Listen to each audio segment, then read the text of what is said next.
আমার প্রিয় দর্শকগণ সবাইকে স্বাগত জানাই আকাশপণি চ্যানেলে। আশা করি সবাই ভালো আছেন। আজকের নতুন রেসিপি চিজ রোল। প্রথমে আমরা নিচ্ছি হলুদ ক্যাপসিকাম কুচি, টমেটো কুচি, গাজর কুচি, লাল ক্যাপসিকাম কুচি আর পেঁয়াজ কুচি। তারপর আমরা একটা প্যানের মধ্যে অল্প সামান্য একটু সর্ষের তেল দেব। তার মধ্যে প্রথমে গাজর আর পেঁয়াজটাকে হালকা নেড়ে নিয়ে স্বাদ মতন লবণ দেব। তারপর হলুদ ক্যাপসিকাম আর লাল ক্যাপসিকামটা দিয়ে দেব। ভিডিওটি মাঝপথে স্ক্রিপ্ট করবেন না, ভালো করে মনোযোগ সহকারে পুরো ভিডিওটি দেখুন। হালকা সব কিছু সবজি সেদ্ধ হয়ে গেলে লাস্টে টমেটোটা দিয়ে 2 মিনিট নাড়াচাড়া করে নামিয়ে নেব। এরপর আমরা একটা পাউটি নিয়েছি, তার চারিধারটা আমরা কেটে রেখেছি। পাউটিটাকে আমরা সমানভাবে ভালো করে বেলে নেব, পুরো রুমালের মতন পাতলা হয়ে যাবে, সেরকমভাবে বেলবেন। ঠিক এরকম পাতলা হবে, দেখে নিন। এরপর আমরা একটা বাটিতে ভাজা সবজি তুলে রেখেছি এবং 2 চামচ মেয়োনিজ দিচ্ছি এবং ব্ল্যাক পেপার দিয়ে ভালো করে মিশ্রণটা মাখিয়ে নেব।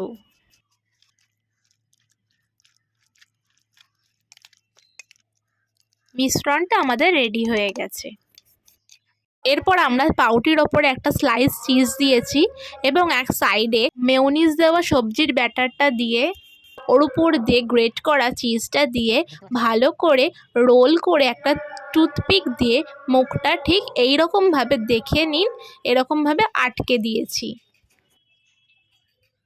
এরপর আমরা 2টো ডিম দিয়ে একটা ব্যাটার রেডি করেছি অল্প একটু লবণ দিয়ে, তার মধ্যে ভালো করে এপিট ওপিট করে দিয়ে তারপর ব্রেড ক্রাম্বসের মধ্যে ভালো করে এপিট ওপিট করে কভার করে একটা থালায় তুলে রাখছি।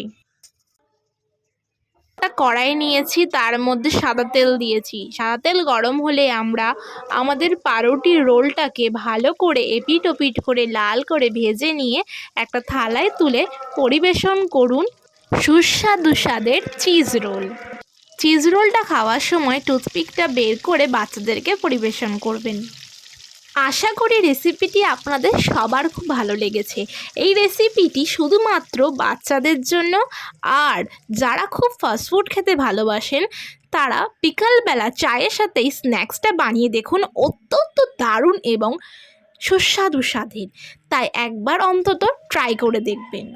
এরকম নতুন নতুন রেসিপি জানার জন্য আমার চ্যানেলকে সাবস্ক্রাইব করে বেল আইকনটা প্রেস করে দেবেন, যাতে আপনারা আরও নতুন নতুন রেসিপি জানার জন্য আমার চ্যানেলটা আপনাদের কাছে সবার আগে আসে। ধন্যবাদ ভিডিওটি দেখার জন্য।